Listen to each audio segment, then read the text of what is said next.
Всем привет! Сегодня приготовим меню на пасхальный стол из 10 блюд. Первым приготовим салат с беконом. Красивая подача и изумительный вкус никого не оставит равнодушным к этому салату. Бекон разрезаем на куски. Понадобится одна пачка нарезанного бекона весом 120 грамм. Кусочки бекона выкладываем на горячую сковороду. Обжариваем сначала с одной стороны до легкой золотистости, а потом переворачиваем на другую сторону.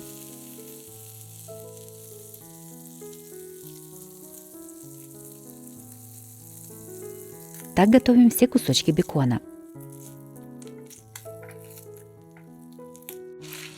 На большое круглое блюдо выкладываем пачку салатного микса весом примерно 100-120 грамм. Я его предварительно помыла. Диаметр моего блюда 32 сантиметра. 150 грамм помидоров черри разрезаем пополам.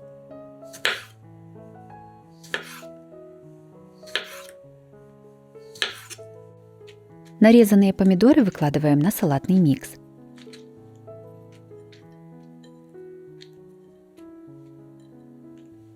Одну банку зеленых оливок без косточек тоже выкладываем на блюдо. –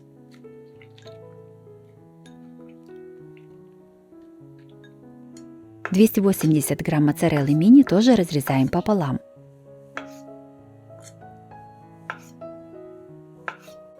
Сыр выкладываем на салат, равномерно его распределяя.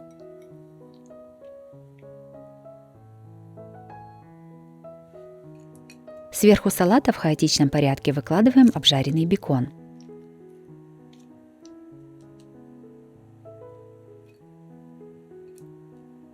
Готовим заправку. В мисочку наливаем 1 столовую ложку соевого соуса, 1 столовую ложку оливкового масла. Все немного солим. Перчим черным молотым перцем. Сюда же добавляем 1 чайную ложку горчицы с зернами. Все перемешиваем.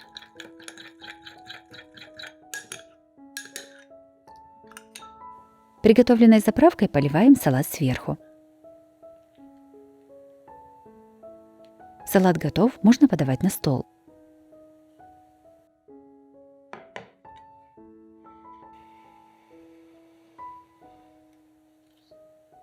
Салат с беконом получился очень красивым, ярким и вкусным. Готовится быстро и просто.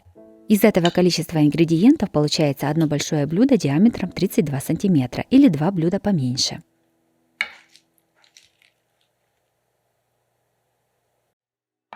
Следующий приготовим очень быструю закуску в корзиночках. Она максимально простая в приготовлении и очень вкусная. Берем петрушку и измельчаем ее ножом. Несколько веточек петрушки оставляем для украшения. Также вместо петрушки можно использовать укроп или сушеные травы по вашему вкусу. В миску кладем 200 грамм сливочного сыра. Можно взять, например, Филадельфию или крем-чиз. Насыпаем подготовленную зелень. Добавляем 1-2 зубчика чеснока через пресс. Все немного солим. И перчим черным молотым перцем. Начинку хорошо перемешиваем.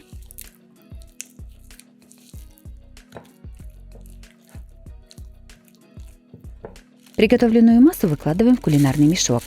Вместо кулинарного мешка можно взять обычный плотный пакет.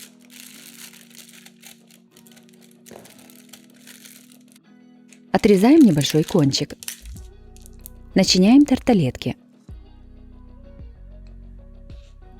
Я использую песочные тарталетки, но можно взять и вафельные.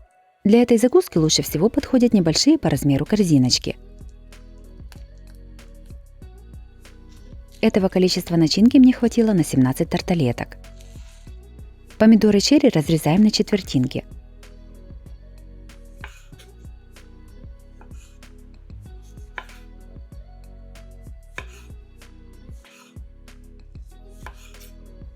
На каждую тарталетку кладем по дольке помидора.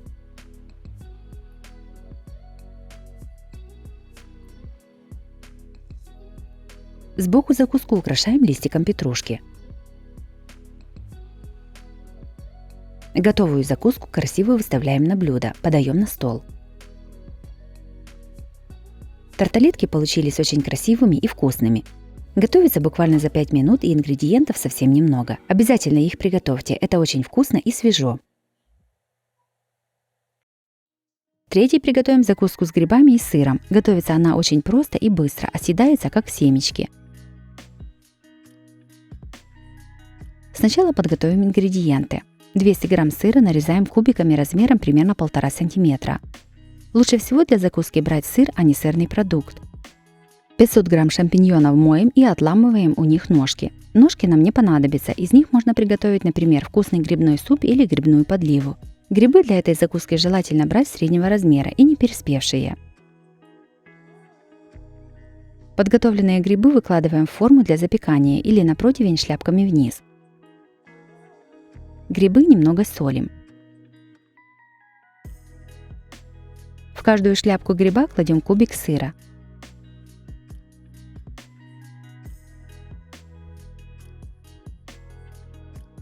Все ставим в духовку разогретую до 180 градусов. Запекаем примерно 10 минут, пока не расплавится сыр. Закуска с грибами и сыром получилась вкусная и легкая. Готовится она очень просто и быстро.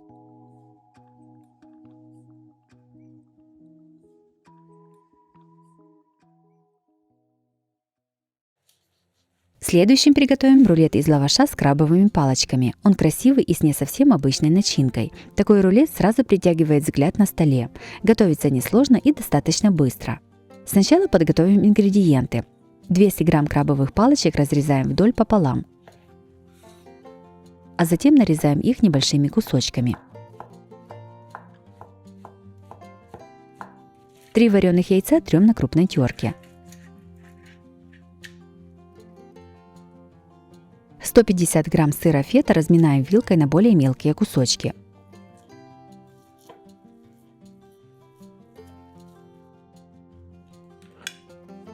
Готовим рулет. Кладем первый лист лаваша и смазываем его майонезом. Вместо майонеза можно использовать сливочный сыр или плавленый сыр янтарь.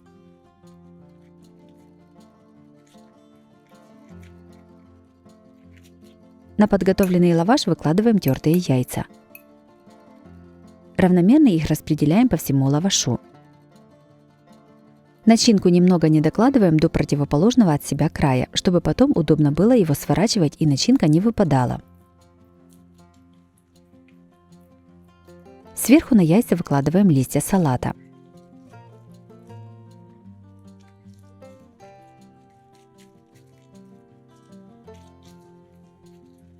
Все накрываем вторым лавашом.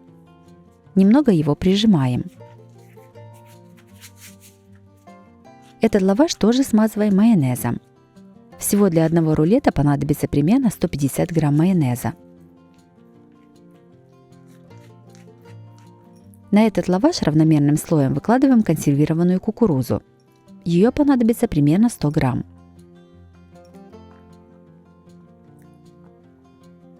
Сверху выкладываем нарезанные крабовые палочки. Равномерно их распределяем, не забывая отступить немного места от края лаваша.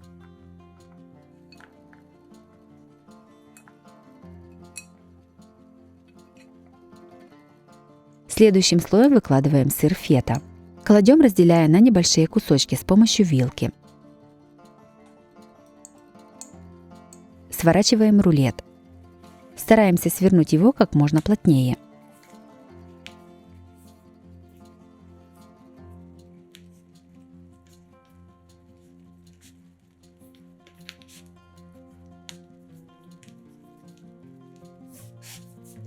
Рулет заматываем в пищевую пленку и кладем в холодильник настояться.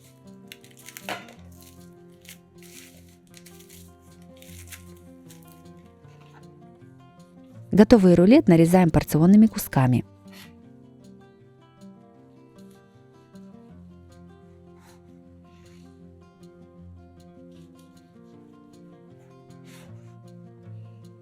Красиво выкладываем на блюдо и подаем на стол. Рулет из лаваша получился красивым и очень вкусным. В нем прекрасно сочетаются все ингредиенты. Зелень передает свежесть, яйца сытность, а сыр фета приятный солоноватый вкус. Обязательно приготовьте такой закусочный рулет, порадуйте своих родных и близких. Пятым приготовим салат с пекинской капустой и огурцом. Это максимально простой и очень вкусный салат. Сначала подготовим все ингредиенты. Нарезаем полкочана пекинской капусты. Для салата понадобится примерно 250-300 грамм капусты. Один длинный огурец нарезаем сначала пластинками, а затем кубиками.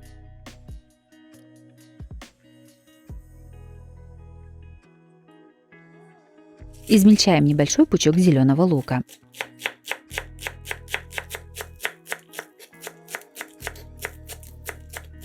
Три вареных яйца нарезаем кубиками.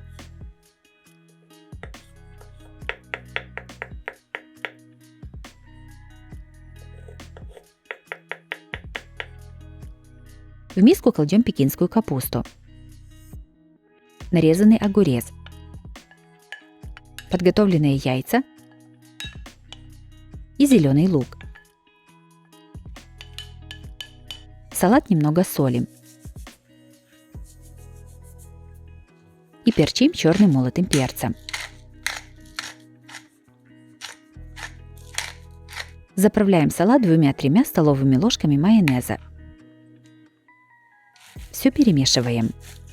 Также такой салат можно заправить сметаной или несладким густым йогуртом. Готовый салат перекладываем в салатник и подаем на стол.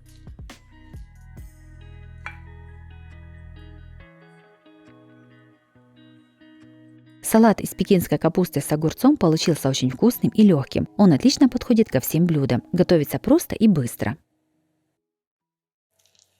Шестым приготовим мясной рулет с курагой. Он невероятно вкусный и очень красивый в разрезе. Приготовить его можно заранее. Берем 200 грамм кураги, моем ее и заливаем горячей водой. Оставляем на 10 минут. Берем 1 килограмм свиной корейки и разрезаем ее вот таким образом вдоль по спирали.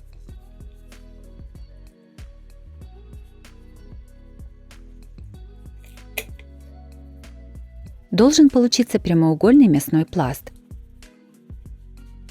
Мясо отбиваем молотком с внутренней стороны. Наша задача сделать мясо более равномерным по толщине. Мясо солим.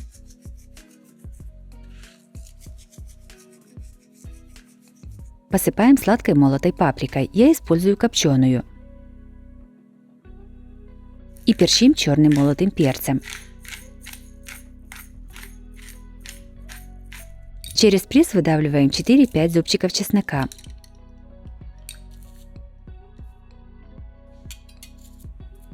Все приправы распределяем по мясу руками. На подготовленное мясо выкладываем пластинки бекона. У меня свежий бекон, но также можно использовать варено-копченый. Если есть шкурка у бекона, то ее нужно срезать. Я для рулета использовала 200 грамм бекона без шкурки. Курага уже простояла 10 минут в горячей воде, сливаем с нее воду и раскладываем по мясу. Начинаем выкладывать с той стороны, с которой начинаем скручивать рулет, и кладем насколько хватит. 50 грамм грецких орехов обжариваем на сковороде до легкого золотистого цвета. Жарим на среднем огне, постоянно перемешивая. Остывшие орехи измельчаем ножом.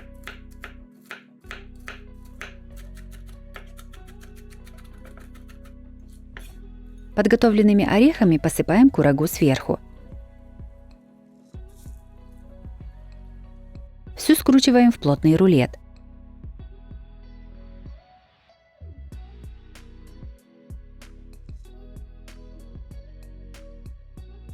Рулет перевязываем колбасной нитью. Если ее нет, то можно перемотать обычной хлопчатобумажной нитью для шитья. Для удобства ее желательно сложить в 2 или 3 раза. Рулет заматываем в пергаментную бумагу. Когда кладете рулет на противень, старайтесь, чтобы свободный конец рулета был снизу. Я немного не уследила, и шов получился немного сбоку. Все ставим в духовку разогретую до 180 градусов. Запекаем примерно 1 час. Пока запекается рулет, в мисочку кладем 1 столовую ложку сметаны и добавляем к ней 1 столовую ложку томатной пасты. Все перемешиваем. Прошел час, достаем рулет из духовки и сразу же, не дожидаясь остывания, разрезаем пергаментную бумагу сверху и открываем рулет. Также разрезаем и убираем все нитки. Рулет смазываем приготовленным томатно-сметанным соусом. Ставим в разогретую духовку до 180 градусов, запекаем еще 10 минут. Рулет готов, оставляем его остывать. Остывший рулет нарезаем порционными кусками, он очень хорошо режется.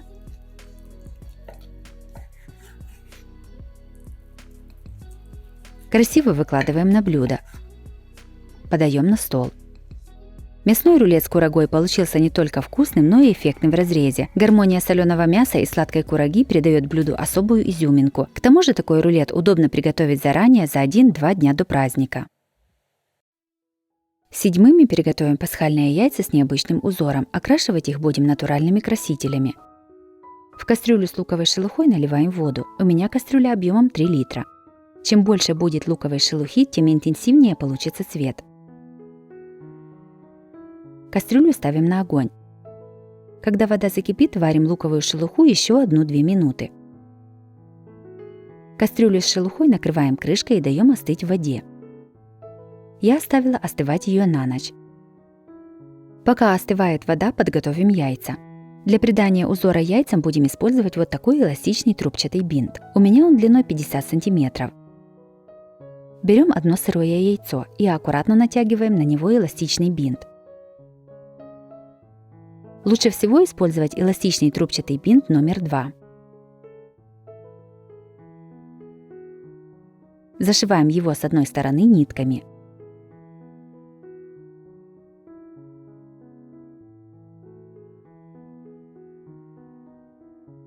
С другой стороны отрезаем оставшийся бинт. Другую сторону точно так же зашиваем нитками. Из 50 см бинта у меня получилось 10 яиц. Вот такое должно получиться яйцо в бинте. В уже готовый остывший луковый раствор аккуратно кладем яйца по одному. Яйца должны быть комнатной температуры. Воду солим примерно 1 чайной ложкой соли, для того, чтобы если яйцо лопнет, то не вытек белок. Кастрюлю накрываем крышкой и ставим на средний огонь закипать. После того, как вода закипит, варим яйца 5 минут. Спустя 5 минут выключаем огонь и даем яйцам постоять в этом растворе еще 5 минут. Аккуратно вынимаем вареные яйца из кастрюли и даем им остыть. Снимаем бинт.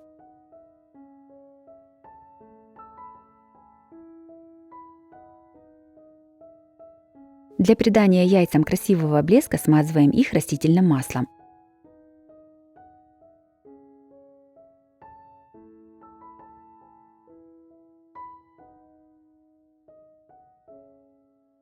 Пасхальные яйца получились красивыми и с необычным рисунком. Приготовить их просто и не составит особого труда.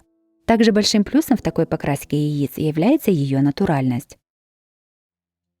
8-м блюдом на горячее приготовим ребрышки в кисло-сладком апельсиновом соусе. Они ароматные, аппетитные и очень вкусные. Приготовление совсем несложное. Они отлично подходят для праздничного стола и не только.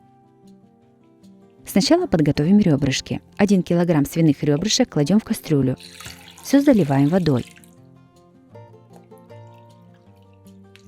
Солим примерно половиной столовой ложки соли. Кладем лавровый лист и 8 горошин черного перца. Все ставим на огонь. Когда вода закипит, уменьшаем огонь до минимума и снимаем пену. Варим ребрышки под крышкой примерно 50 минут. Ребрышки сварились. Вынимаем их из кастрюли. Бульон не выливайте, на нем можно сварить очень вкусный суп. Ребрышки накрываем крышкой, чтобы не заветривались, и оставляем остывать. Готовим маринад. С одного апельсина снимаем цедру с помощью мелкой терки. Снимаем только оранжевую часть. Разрезаем апельсин пополам. С одной половины выдавливаем сок. Вторая половина нам не понадобится. Сюда же добавляем 2-3 зубчика чеснока, 1 столовую ложку молотой сладкой паприки, 3 столовых ложки соевого соуса, 1 чайную ложку горчицы и 3 столовых ложки меда. Все перемешиваем.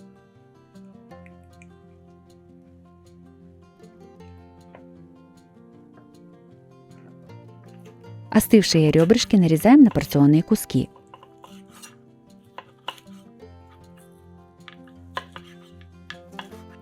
Все складываем в миску. На ребрышки наливаем приготовленный маринад. Перемешиваем и оставляем мариноваться примерно на 1 час. Также такие ребрышки можно приготовить заранее и оставить мариноваться на всю ночь в холодильнике. Уже замаринованные ребрышки выкладываем в форму для запекания.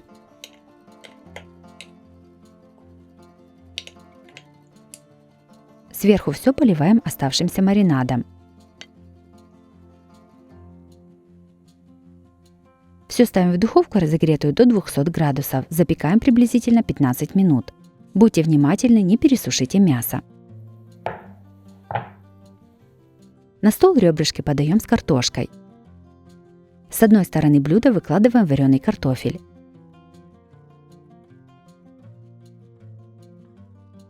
С другой стороны выкладываем приготовленные ребрышки.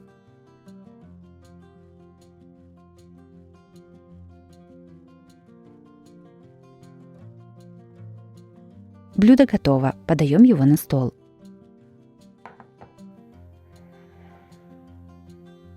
Ребрышки в маринаде получились очень вкусными, сочными и ароматными. Они прекрасно подходят для праздничного стола.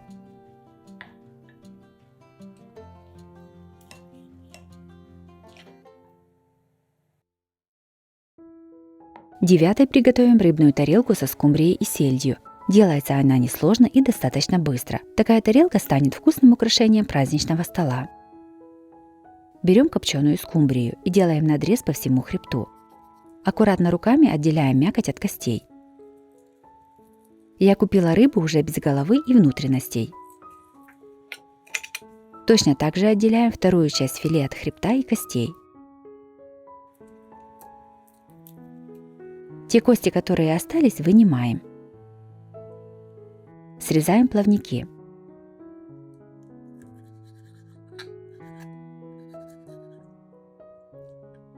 Филе скумбрии нарезаем порционными кусочками. Шкуру я не снимала, чтобы рыба красивее смотрелась на тарелке, но по желанию ее можно снять.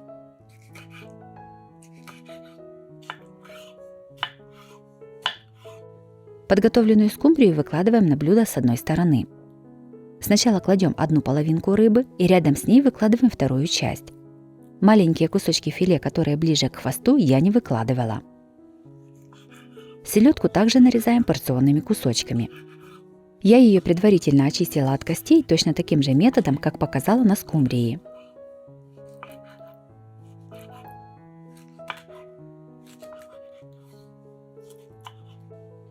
Кусочки селедки выкладываем на другую половину блюда. Вместо сельди можно использовать соленую скумбрию или красную рыбу.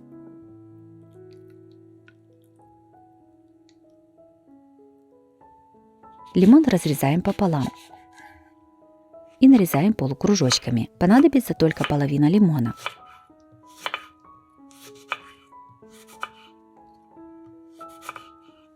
Лимон красиво выкладываем на блюдо с двух сторон. Середину блюда украшаем салатными листьями. В центр насыпаем черные оливки. Мне понадобилась 1 банка черных оливок без косточек. Рыбная тарелка готова. Она получилась красивая и заняла это совсем немного времени. Она станет прекрасным украшением праздничного стола. Готовить ее несложно и можно использовать любую рыбу.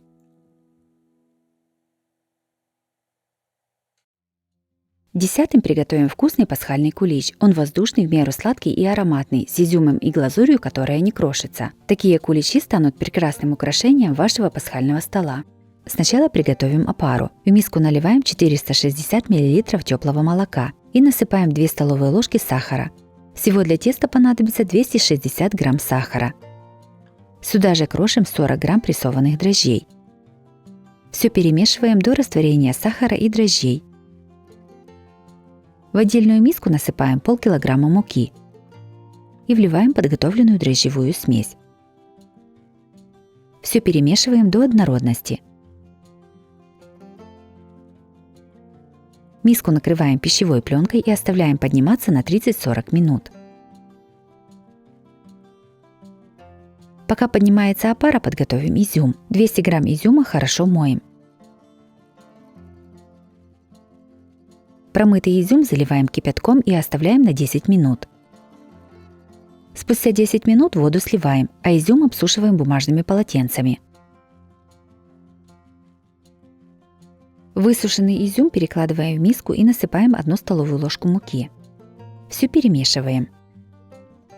Это нужно для того, чтобы подготовленный изюм равномерно распределился в тесте. Опара уже почти подошла. Начинаем замешивать тесто. 5 яиц разделяем на желток и белок. Желтки начинаем взбивать и постепенно добавляем оставшиеся 230 грамм сахара. Сюда же добавляем 20 грамм ванильного сахара и щепотку соли. Все взбиваем до побеления белков. Отдельно взбиваем белки до крепкой и устойчивой пены. В опару выливаем взбитые желтки и добавляем пол чайной ложки корицы. Все перемешиваем. Я перемешиваю с помощью миксера с венчиками для теста, но также можно перемешать тесто руками. В замешанную массу добавляем взбитые белки. Опять все перемешиваем. Сюда же в тесто насыпаем еще примерно полкилограмма муки в несколько подходов. Замешиваем мягкое однородное тесто. Для облегчения замеса я сначала замешиваю тесто миксером, а затем руками. Если миксер недостаточно мощный, то лучше тесто замешивать сразу руками, чтобы не перегружать миксер. Тесто нужно вымешивать приблизительно 15-20 минут. Достаточно вымешанное тесто при замесе начинает отлипать от миски. В конце замеса в тесто добавляем 100 грамм мягкого, но не растопленного сливочного масла. Еще вымешиваем примерно 5 минут до однородности теста.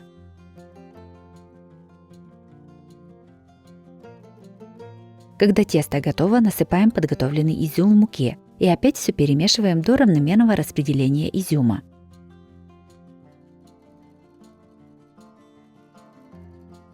Тесто накрываем пищевой пленкой, чтобы не заветривалось. Оставляем подходить в тихом теплом месте. Примерно через 1,5 часа с подошедшего теста снимаем пленку и хорошо обминаем руками, чтобы выпустить из теста весь углекислый газ.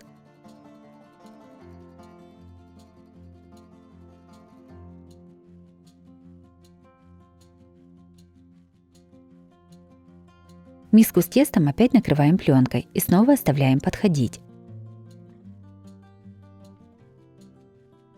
Тесто готово.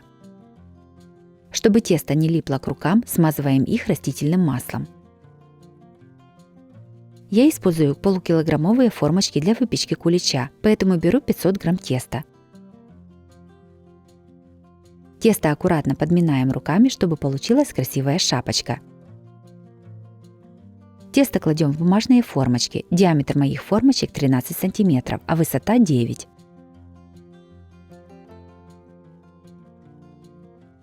Подготовленные формочки с тестом переставляем на противень, на котором будем их выпекать. Чтобы тесто сверху не заветривалось, смазываем их теплой водой. Из этого количества теста у меня получилось 4 полукилограммовых кулича и еще одна небольшая булочка. Оставляем куличи на расстойку. Когда тесто в формочках увеличится примерно в 1,5–2 раза, ставим все в духовку, разогретую до 180 градусов. Выпекаем приблизительно 35–40 минут.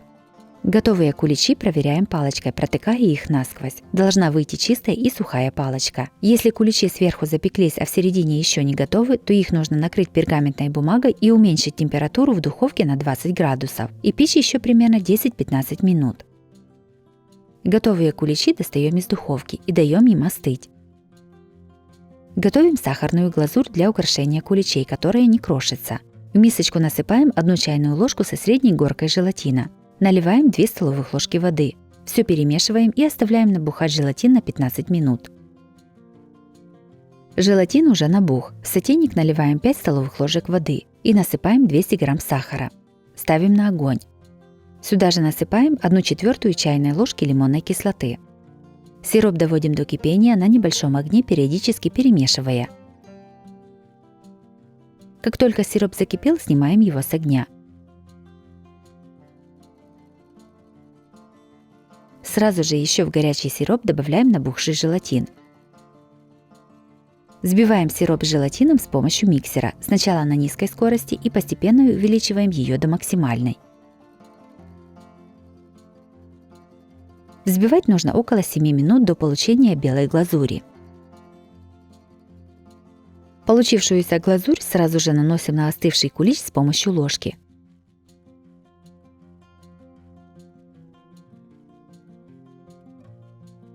Украшаем декором. Украшать нужно сразу же, так как уже через минуту мелкие бусинки глазури уже не приклеиваются. Если глазурь в сотейнике загустеет, то ее можно растопить на маленьком огне, постоянно перемешивая.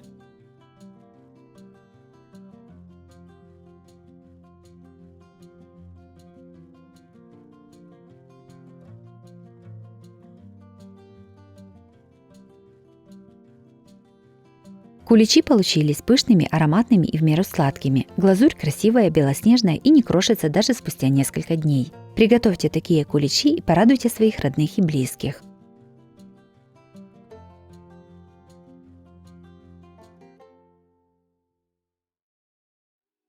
И последним приготовим украшение для пасхального кулича из безе. Такое украшение можно приготовить заранее и хранить в герметично закрытой коробке. Также таким безе можно украсить торты и пирожные. Также сделаем глазурь из сахарной пудры и лимонного сока.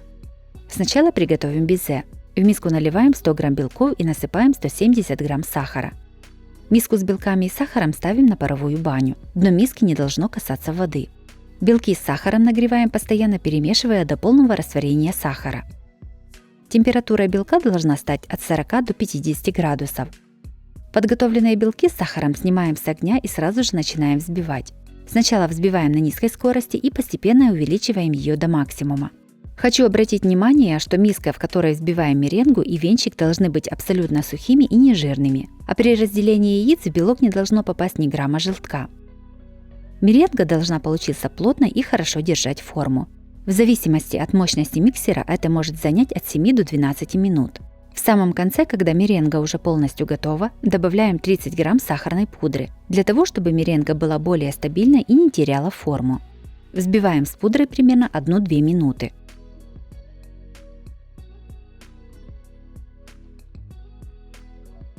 Меренгу перекладываем в небольшие мисочки. Каждую меренгу окрашиваем в разный цвет. Для окрашивания я использую пищевые гелевые и пастообразные красители. Я меренгу покрасила в голубой, розовый, зеленый и желтый цвет. Примерно четвертую часть меренги я оставила белой. Для отсадки крема я буду использовать одноразовые кулинарные мешки с разными насадками. Крем перекладываем в кулинарные мешки. Предварительно на бумаге я распечатала вот такие овалы яиц. Кладем их под пергаментную бумагу. Белым безе заполняем овал яйца. Кладем деревянную палочку и совсем немного ее вдавливаем. Сверху наносим разноцветные узоры. Я делаю полоски с помощью разных насадок, чередуя цвета. Высота яиц 8 и 9 см. Таким способом я сделала 3 яйца из безе.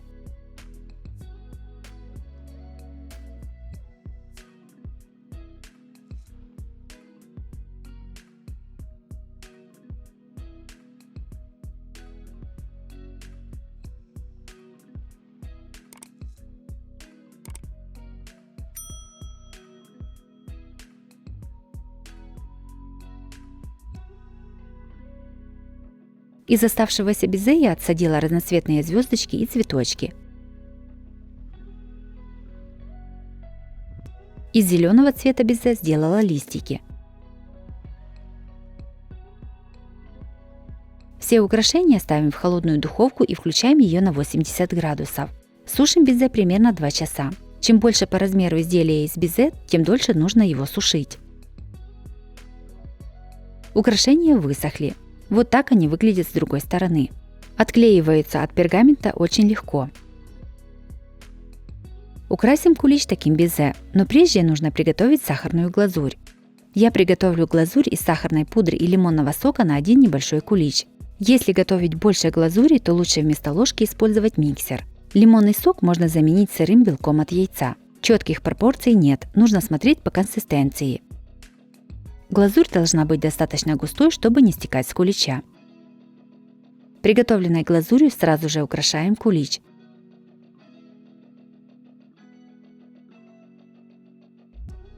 Пока глазурь не застыла, посередине вставляем яйцо из безе.